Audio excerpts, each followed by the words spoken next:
And we're back in studio here, Chad Rosema, to guide you through this 10-pack that we've got under less than ideal conditions. It's been kind of funny lately because we did have, 1 or 2 days that made it feel like it was summer, but then it has really felt like, very early spring, if not even fall-like lately. Really kind of waiting on that more hot weather to start coming here to southwestern Ontario. And I'm sure it will, and once it does, as you know, I'm probably going to complain about it. But that's just the way it is.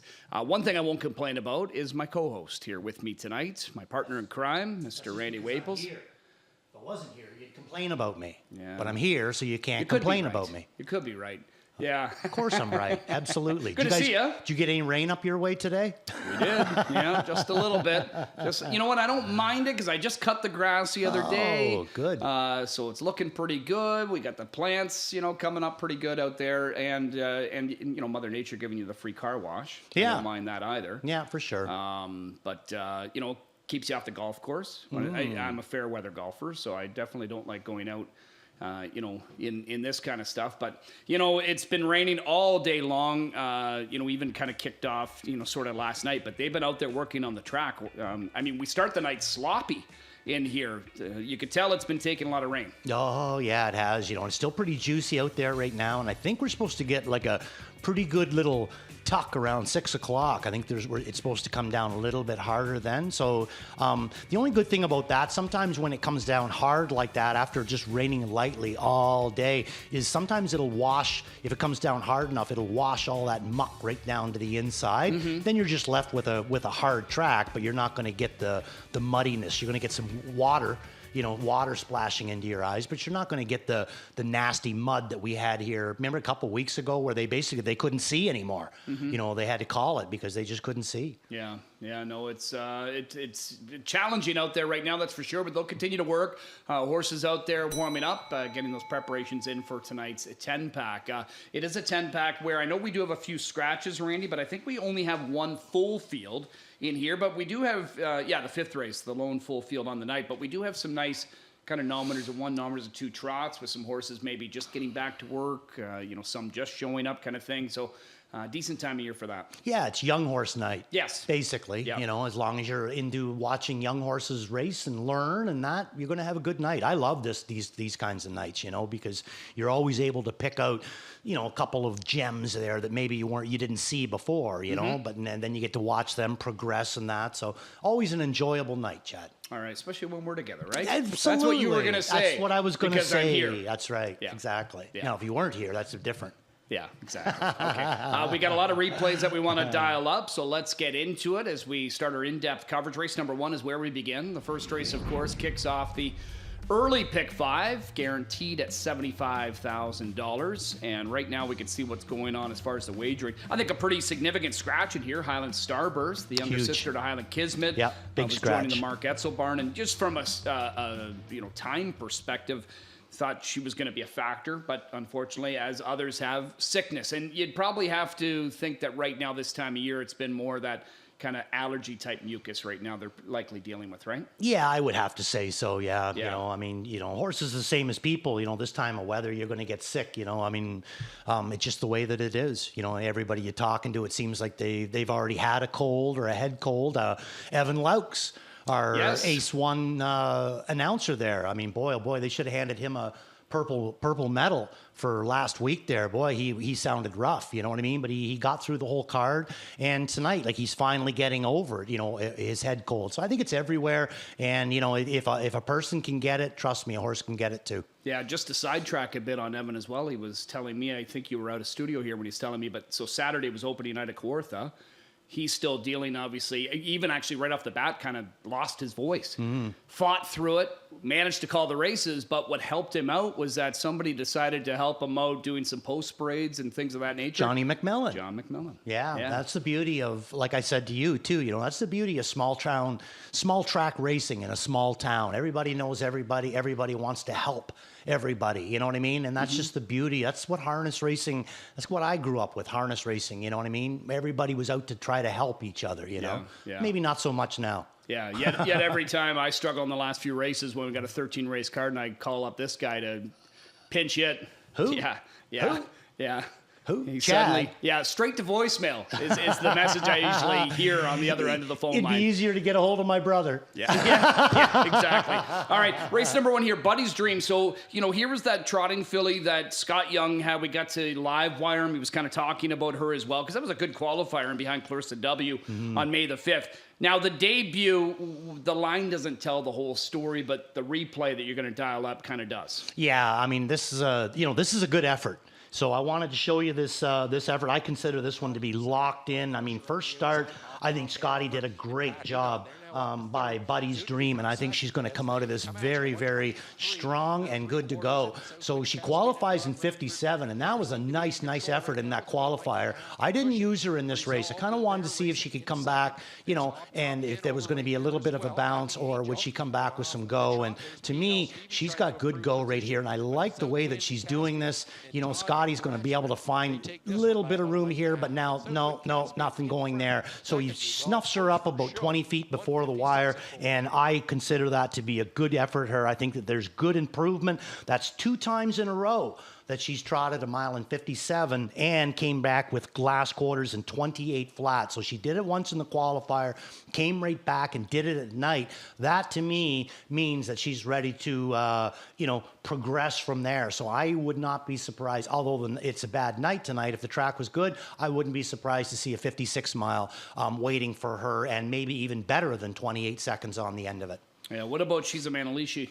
Oh, I got her in for second. Knocking. She's right? knocking. She's getting really, really close to getting that win. But, it is that rail. And for whatever reason right now, it seems like she's just a little bit allergic to that winner circle, where I haven't seen that with Buddy's Dream just yet. Mm-hmm. She's only had the one start. It seemed to me that if she'd had the room, she would have, got a little bit better, some more money put away. So I'm going to go with her and then have She's a Manalishi in for second. What about Hobnob Hanover? You want to talk about a horse that's gone really big improvement in his last couple of starts. I threw him in for third. I think that this horse is really starting to come around, Chad. I didn't use him, but that third place effort last time, which, is a nice jump in the improvement category for him. It was behind a stakes tested horse in Southwind Caspian, for Bax and company. So Hobnob Hanover, maybe finally, finding, something that's going to get her moving forward and maybe getting that first career win. And, she's had 2 9-holes, an 8-hole, and then 3 rails. For a young trotter, she's basically drew about as bad as you can get. Yeah. Now she's got the 4-hole for Pat Hood on here. So I'm going to throw him in for a piece. I see big improvement the last couple of times that she's raced. Now she's got a better post to work from.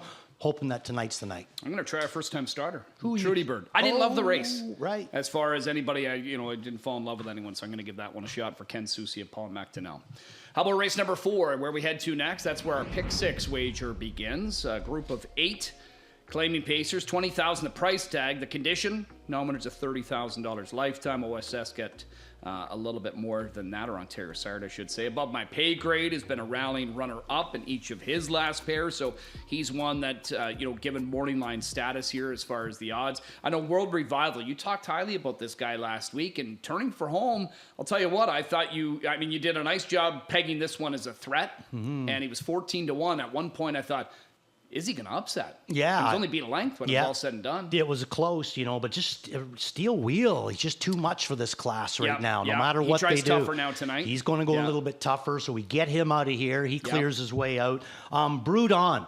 I'm going to go to Brood On in this race. Second start Lasix. I love that move, especially when not a whole lot was done in first start Lasix, and he didn't overdo it at all. He had the 8-hole, made a small move out of there to get away 6, didn't do much there, then made another small move around the last turn. Finished 6, only beaten 4, but all the quarters were below 29 seconds. The overall time of 53-1. I think that there was markable improvement coming on to the Lasix program and heading back into Carmen Osceola's barn and picking up James McDonald. So I'm going to take a chance with this guy and go back to second start Lasix And Chad, that's my move. Yeah, well, I went with him last week. You did. I did see some, initial improvement before ultimately kind of flattening out. But still, from a time perspective, it was decent for him. I expect him to be better tonight. And then this class gets opened up for him. Nominers of 4,500 this year. You get rid of Steel Wheel Hanover. Yeah, so he's dropping down, which, for others, they're happy to see Steel Wheel Hanover gone. And I'm not going to say they're scared of Brudon by any means, but,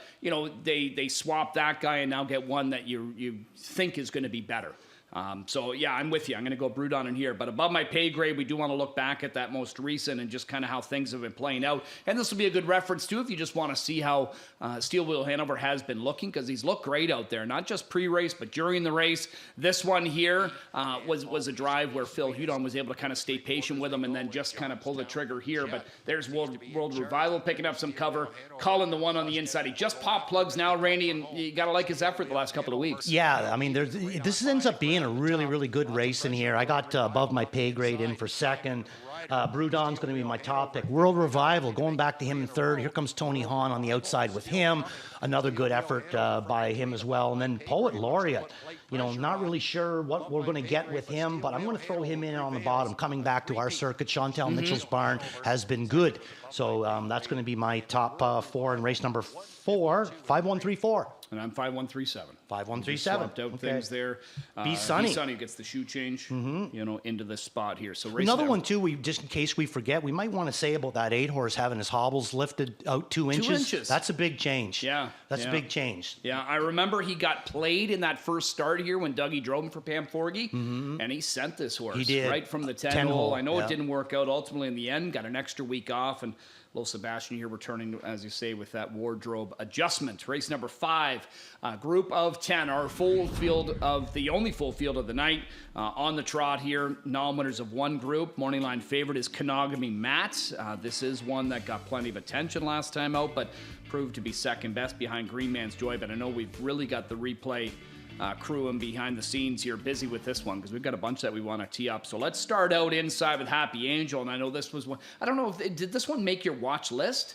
Like as horse to watch in the night, or just I don't think we made it horse to watch. I think there was something else going on, but we both were really, really happy with the way this one raced. So again, Billy Davis, coming around the last turn with this Gaetan Hebert, Team Hebert, Gaetan and his brother Mario. Best of luck, Mario, with this one. Archangel Colt here, lightly raced last year, only had the 5 starts, only the 4 starts so far this year, but had the 7-hole. In this replay that you're looking at, made a big move to get away in the 3-hole, stayed in that 3-hole with Billy Davis, and to me, this course has lots of go. Billy's, just comes up, gives him a little bit of a tap there. See when he goes southpaw there a little? Right, and he thinks it's opening up, but it's not going to open up quite enough. But boy, oh boy, look at that run out, and look at him go here. Yeah. He had some serious go. So Hebert Brothers, Happy Angel is the way that I'm going to go. But another replay that we got in here is the 3-horse, who I think is going to take the majority of your support. This is Kanagami Matt. I think a lot of people have seen at different times. He shows big, ability. Happy Angel been really racing very, very well, but yet to get below that 57, this guy's already trotted miles in 56, and this is going to be a 56 mile for Louis and trainer Jean Tierney. This guy, just recently going back to the hobbles as well, and I think it helped him in here as well. I'm going to put him in for second.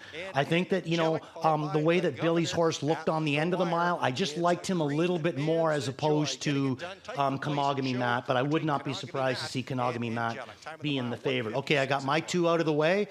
Now, where are you going? Yeah, we're going to look at, you guessed it as well, but I do want to point out that Louis' charge does go off straight after the wire. Kanagami Matt. Now, it was after the wire, so that's not going to count in there, but still one that's not home free as far as his gait as he tries to kind of keep that in check. But you guessed it, who's going to line up from the most ideal spot here. This is his first qualifier of the season, which was May the 9th. And I want to show this one because not only is it a Moticon legacy that ends up winning this one, he's third, but watch Tyler, who's sitting 4th right now. He could have followed Louis, tipped out. He opted not to. And this is a move we're seeing more and more of. He's just kind of keeping him on a helmet here. This is a trotter, in my opinion. You can tell by the lines that he wants to go forward. And he's happy to just kind of, let him go. He tips him out late following James, but he's gaining nicely just all on his own. I liked how you guessed it was moving there, 58 and 1/3. He ended up following that up with an easy winning qualifier, May the 16th in 159.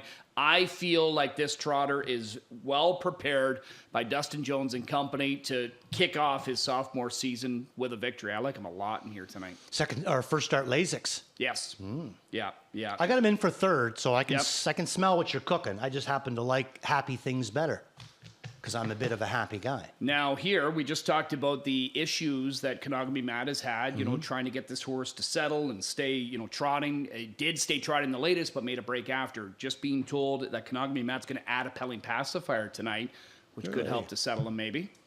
I see. To me, he didn't look hot. No, okay. Yeah. I mean, but he could have been. Man, I mean, obviously, maybe Louis requested it. Yeah, maybe. Yeah, maybe he thinks that'll help even a little bit more. So, in there. Now, Charlie Cheeks came out of that same qualifier, ended up finishing 5th there. Now, an interesting note about Charlie Cheeks, if you can explain this to me, I'm not sure, but this is a horse that, the good times eliminations, if required, are going to be, I think they're generally on the Friday, but the weekend of any Cup of Limbs. Mm-hmm. So that ends up being, the 6th, I think. So that's just around the corner. Right. Now, they've made all 3 sustaining payments to keep this guy eligible for the good times. Right. Which, is that just a case of, just continuing to kind of make those stakes payments, or are they really high on this guy? I'm not sure. Oh, I don't think anybody makes stake payments if there's any indication that he just isn't going to race in them. Yeah. You know what I mean? I mean, sometimes it's too late. You've made them too long, but I don't believe that with him. You're talking the Dustin Jones horse? No, Charlie Cheeks. Oh, I'm sorry, Charlie Cheeks. That's what I'm saying. I'm saying he's eligible to that, and he's never raced. No, he hasn't. But I think that, trotters can all of a sudden just turn the flip a switch.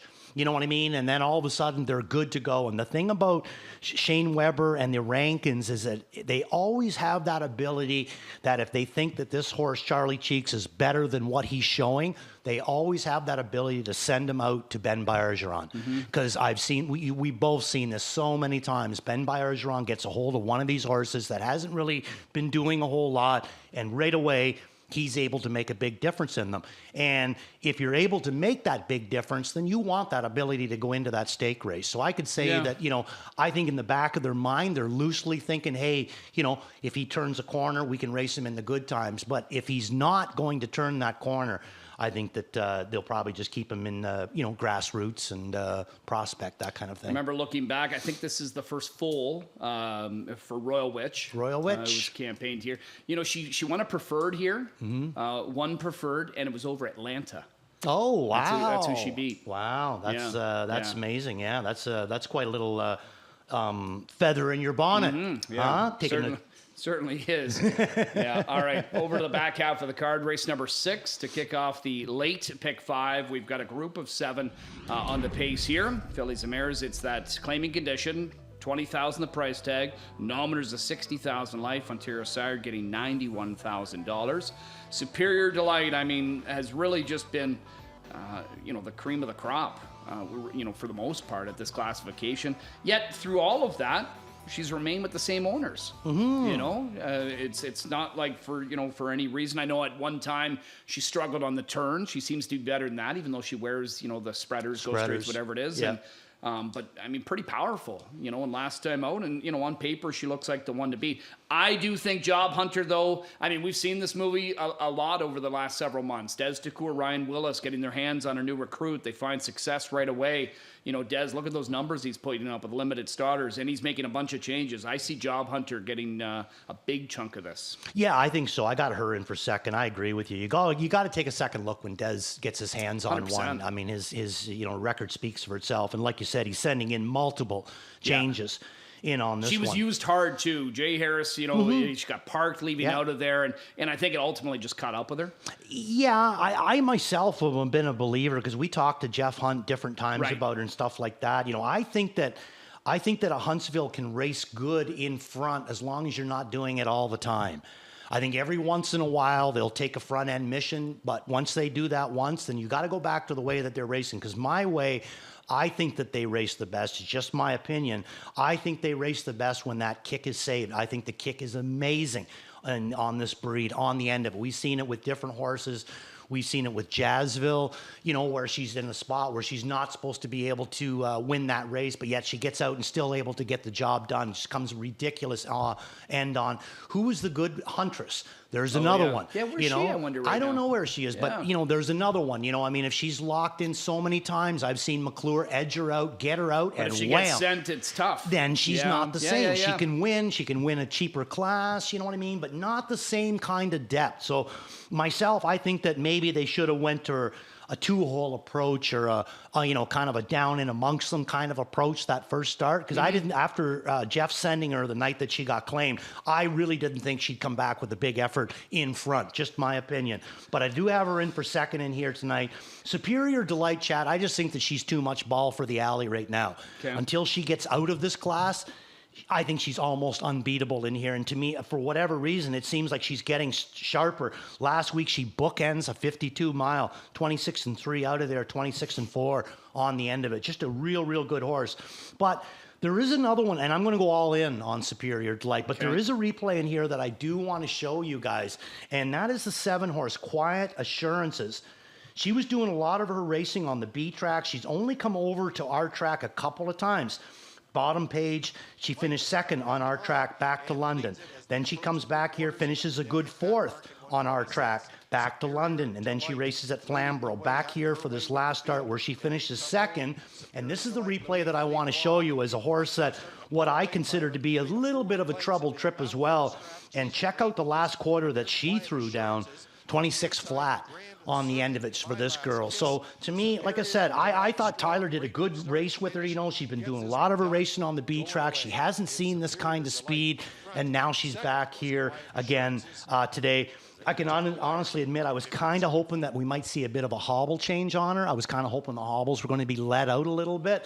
I thought that maybe they were just a teeny bit snug when she was crossing the wire. But, maybe she wears a snug hobble for a reason. I'm thinking there was more of the chance that because she was been doing a lot of her racing on the B tracks, I was kind of hoping they'd come here and maybe open them up a little bit. But that's all good to be. I got her in for third. I think that she could come up with a big effort, and who knows? Maybe her or Job Hunter is going to be able to pull down Superior Delight, but they're going to have to come up with a maximum effort to do it because Superior Delight right now isn't getting tired. She's only getting stronger. Yeah, and if you give her another 59 or 2 middle half, she's probably just going to step away from her. It's going to make it tough unless you're one of the other top ones in here. I'm hoping a Job Hunter type can leave out of there well enough from the rail to be able to follow her. Well, even perhaps. But chasing rainbows could mix things up a little bit. She's got gate speed. Yep. You know what I mean? And she, so I could see her going out of there. And as long as somebody pushes Superior Delight a little bit, then there's a chance that you can beat her. But if they're going to, like you said, if they're going to give her a middle half, a cheap middle half, good luck trying to haul her down. All smoke and mirrors. I thought was sneaky good in that last race. Agreed. 2 on the end of it. If she shows some speed, maybe it's a different story. We'll see. That's race number 6, starting the late pick 5. Race 7, kicking off the final pick 4. Group of 7 on the trot here. It's a nominators of 2 group. Hello, Rick. And P.L. Spencer, the morning line choice on the outside, returning since his runner-up finish in the Ontario Sarod Spring Series, but missed some time due to sickness. So I don't know, what to make of that. Clarissa W., what do you make of James not going with this one? I was shocked, Yeah. but you know something though? That's a typical James kind of move. That's 2 times he sat behind this horse at Bealby's. Both times he trotted good miles. Both times he had good movement on the end of it. That last trip from the 10 hole. Now I watched that replay over and over again. I'm not saying that James had a ton of go, but I'm not saying that he didn't have any go either. You know what I'm saying? So I am going to take a chance and put him up on top. I'm going to go with James on this one. Clarissa W., in my opinion, is the top horse in this class. I think Jody is picking himself up a wickedly nice catch drive with Clarissa W. There has to be a reason why McDonald is heading to life as it comes. And it has to be, in my opinion, it has to be that last start. Because if he drives drives it the first time and then comes back and drives it out of the 10 hole the second time and doesn't like it, there's no way he's going to peel off of Clarissa W. Something in this mile he really liked. And like I said, I watched this over and over again, and I'm not saying that he didn't have go, and I'm not saying that he did have go. This is just one of those kind of Randy's trying to, play along with James's thought process here. His shoulders are back. He's not asking him to do anything. Now he finally asks him to trot forward. Did he take off trotting fast? I wouldn't say he did, but I wouldn't say that he didn't either. Like, he seems like there still is go there. He's kind of a bit of a mystery to me. And then it comes out, where do you go? Where James McDonald is going at 7-2 morning line, or to Clarissa W. that he's giving up, that, she has to be the favorite in this race. She would have to think, unless somebody is going to pull the same move as me and follow James. I'm following James. Well, I think James gets a lot of play simply because of that move, but right? He's going there for a reason, because Clarissa W. is a solid stakes filly. Yeah. We don't know that about Life as It Comes yet. No. He must know something. And this could be something too. Clarissa W. maybe could be heading south of the border. Maybe racing there. Maybe there's some more Kentucky Sire Stakes stuff. But still, though, you're not going to give up the freebie win or give up the fact that she's going to come back at some point and you're going to get her back again. You know what I mean? Yeah. There has to be. I like James, and I think James is a noble guy, but I don't think that he's going to fall on the sword for the one horse unless there's a reason for it. I love the replay. Love that one. That was another one I sent in along with you. His Life as It Comes. Why did you like it? Same thing in the stretch, because here he is. He dodges a pair of horses. Yeah. And like you say, his shoulders are still like this the whole time. Right. And I mean, this was a horse that was live, was really up against it from a pace scenario, given the 10 hole first half and 58. You're just not going to close into that. Yeah. Tonight, I think it's a different story. Yeah. See, that's kind of where I'm going. I mean, but again, though, it's a bit of a mystery. Yep. Gonna, got to get out into the mystery machine there and see if we can get this mystery solved, okay. Scooby. I'll talk to James. Race number 8 is where we head to next. As you can see, see the ad time. We were running out of time. They're adding time. I love it. Yeah. Producer Luke calls it Randy time. I like it. Here we've got Steel Wheel Hanover. So he puts a 3-race win streak on the line. So he's moving up, but he's moving up with a ton of confidence. This horse has never been better. For Steve Charlton and company.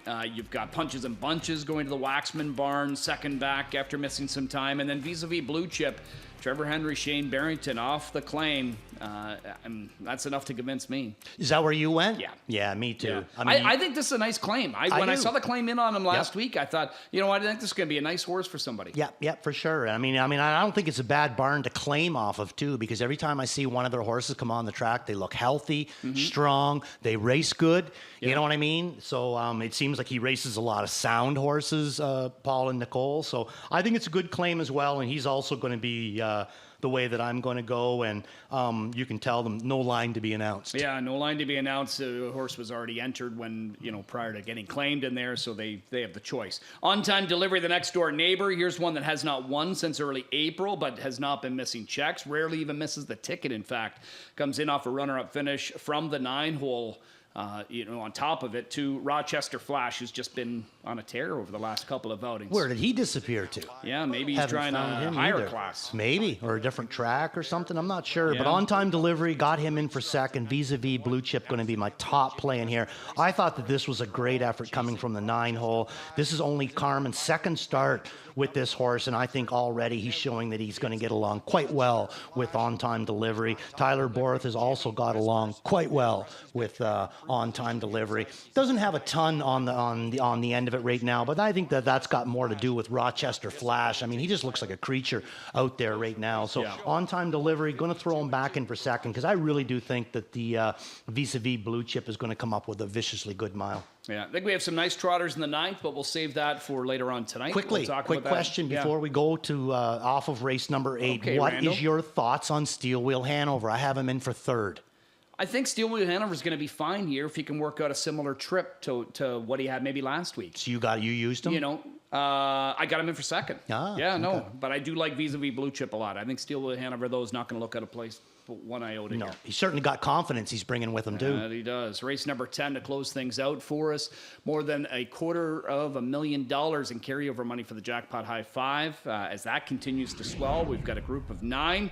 8 to 11,000 claiming handicap for the fillies and mares on the pace. And interesting to see, Wifey said so every time we have this class, she's always outside because they handicap her at that highest level, in here. Now they've just dropped it $1,000. But it's allowing her to get a better spot. She's got the 4-hole. And I'm almost willing to give her, not that I used her, in a top position tonight, but I could almost give her a pass, Randy, on that last start because when she made the move and then some more action came, I think when it was all said and done, she maybe just sort of lost her interest at that point. I think so. I think she just got a little tired. Yeah. I think she's been showing a little bit of tiredness, you know what I mean, in her last couple of starts. So I threw her in for third on her. Where did you go up on top? This is my only price one I'm trying Pam. Oh, yeah. And this is just a swing for the fences, really no rhyme or reason. Than that. Share. Well, I just want to say, this horse got claimed April 17th. She races once, it doesn't work out for the connections. Now she's been away a month, basically, a couple days shy of that. Well, you don't claim a horse and allow it to sit on the sidelines, right? So now you're trying to make up for some lost time. And I think Joe Pereira, he can do a nice job having horses back, healthy, feeling good. Tyler Borth is going to stick with her. I think Pam has got a big shot in here if she's feeling fine.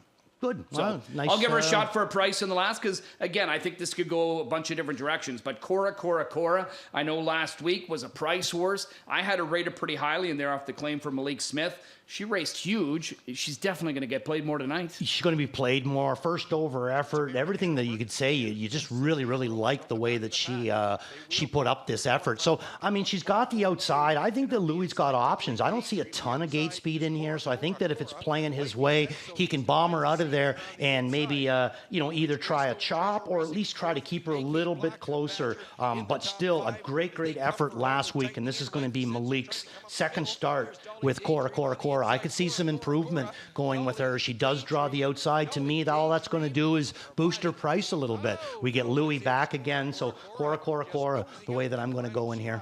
Yeah, Tamara Hanover, coming in off of that win there. I think, a bigger field maybe suits her.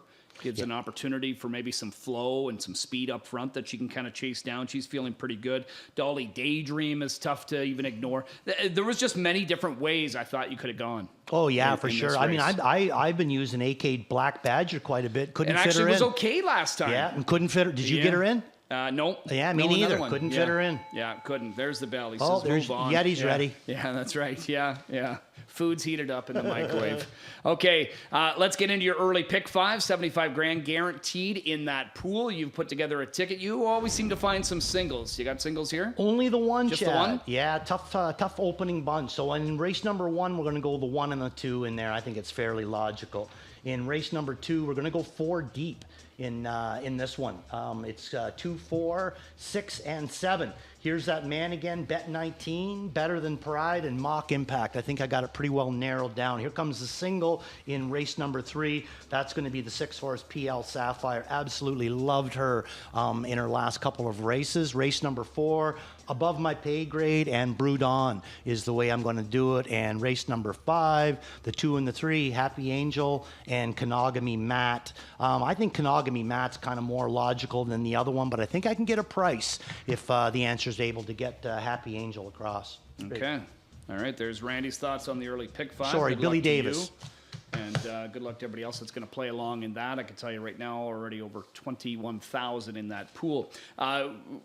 Producer Luke wants to just kind of focus in on horses that we've got debuting. We already showed one in Charlie Cheeks from a qualifier. That one's going to be in race number 5. Trudy Bird, who is in the opener and is one that I'm going to actually give a shot to in a race where I have kind of bookend races here tonight where I'm just taking a shot. So Trudy Bird here, Pam in the finale. But this is the only charted line we see from this muscle mass filly. She was a $60,000 Harrisburg yearling. Ken Susi, a horseman that I respect. I have a ton of respect for the guy who's going to sit behind her, and Paul McDonnell, the Hall of Famer. And here he is, driving this one. PL Stevie was that trotter for Chris Christoffel, who I think is out to go Monday in grassroots action, I believe. I think so, yeah. He's not, yeah. So we'll look forward to that one. That's the first full out of PL Jill, but I like what I'm seeing from Paul's charge along the inside here. 28-2 final quarter, 2-2-2 for the mile. Would I've liked to have seen her come back a week later and qualify again? you know what? And Ken's up Kawartha way, is he not? Yeah, I think Yeah, so. right. Yeah, So yeah. it's a couple hours drive to come here. If he felt confident enough that she was all right there, put her in the box on this. I don't think it's the toughest spot to kick off your career. No, I'm going to say one thing too there. I mean, Ken Susi is a bit of a, I don't know, well, obviously a great horseman, but something else to it too, because One Last Wish, when he, turns her loose free-legged, I mean, what a beautiful gait. And you see the gait on this one?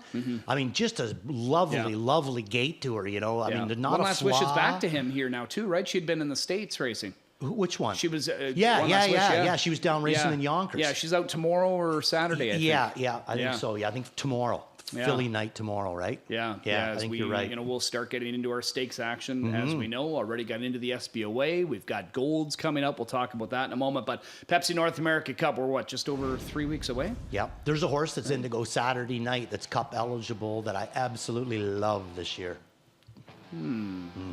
Trying to think, is that the Paul Reed horse? Well, that one's okay too, but no, her name's Chantilly. Oh. Heard of her? Oh, jeez, here we go. All right. So, the North American Cup top 4 prospects. This has been. I don't think there was any change in the top 4. So this is the same. What you will see if you get the full top 10 that is posted online. You'll be able to have a look at that. I think Crack Shots moved up to 5th into the top 5. Off of his SBOA victory. He's back into action this weekend. So Lou Print, Captain Optimistic. I don't know if they're head-to-head this weekend, but I did see them in some Pennsylvania Sire Stakes action, followed as well, racing. So there's plenty of it going, online. And if you want to follow all these NA Cup eligibles, Standard Brand Canada does a nice job, updating, what's going on there and kind of keeping track of them. There's some good stuff there, but I mean, it's going to be crunch time next week. Saturday, we've got the Sun Beach Somewhere. So you'll get. That's always the big kickoff. Yeah, you'll get some of the serious ones, and then of course the week after that you get the entries for the eliminations, which hopefully we've got a great number. I did just ask the race office earlier today that once they got everything sorted out as far as who made all 3 sustaining payments, email me the list. That'll be on the website as well, but always like to kind of check that. I don't think there was kind of much drop. We got to get the maps back on the wall. Yes, yeah. Normally that's our stake schedule, and but you know what? It worries me with that. What? We do that, and then time flies.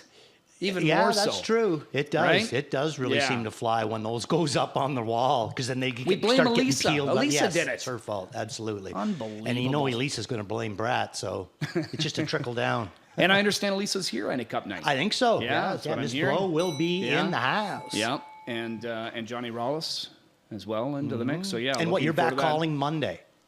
Might have a special guest host Monday if you're back up in the booth. I don't know where I am. I go where I'm told. There you go. Yeah, that's what I do. Just like You're at a home. mushroom. Just like at home. Okay, looking ahead Like to you this said so. weekend, we've got our handicapping done. Saturday, the Ontario Sire Stakes program of the Gold variety kicks off here for the 3-year-old Pacers. We've got fillies, just one division required. That didn't surprise me. No. And I thought there was a chance that we could see just one division for the Colts as well, but we did get 2.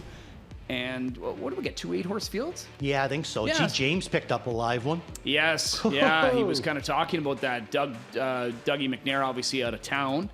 So he's going to miss some big opportunities here, but he's got a huge opportunity in one of the world's best trotting races in the Elite Lop on Sunday. Ooh. But yeah, Chantilly, she's got the rail. Mm-hmm. Does it matter? I don't think it's going to matter in the least, you know what I mean? I'm just looking at it there now. Wicked Pace raced so good that very first start back. But yeah, what a big year she had and she year. did, but at no point has she ever showed me that she could, get the best of Chantilly. Yeah. And to me, she's Chantilly's biggest in that list. She's the biggest one. Perfectly chic. She might need another start, before she starts to take her on. Millie May looked improved. She did, but not enough to take on that other one. She's just too much ball right now. And then the 2 $90,000 splits for the 3-0 Colting Ellie Pacers. The first one here, the likes of Sterling Choice, who was a solid second last week. Boxer Sealster, I like him quite a bit. Ready for prime time from the rail for Andrew Harris was one that was moving well on the end of it. I think Aquinas Hanover. Yeah. He's been knocking. He's got speed as well. This Boxer is a good one. Sealster You back even have a again. horse that's dominated out west as a 2-year-old in Fubar Bundy. That's going to be showing up here for Rod Therese and company. I think Tony Beaton takes over the training. Oh, nice. James will drive. And I'll tell you another one, too, there is Grin and Win. Now that is a nice horse from the Heather Pickett stable. I'm not sure they tried any gold last year. I It might have don't been think just so. grassroots, but given a shot right now. I thought it was Prospect even last year. Oh, might have. Yeah, It could have I think been. you're right. I think He's it was like a bleeding Prospect and then bruiser or grassroots. your nemesis. Which yeah, is he? I think you're right. Yeah, but he's got some serious go on the end of it. Now, And then this is Crackshot what a obviously leads the way in the other one, as you talk about James. Even though he knows it's just a rental, he gets this one. You get the O'Brien champ, Somebridge Wizard. He makes his sophomore debut.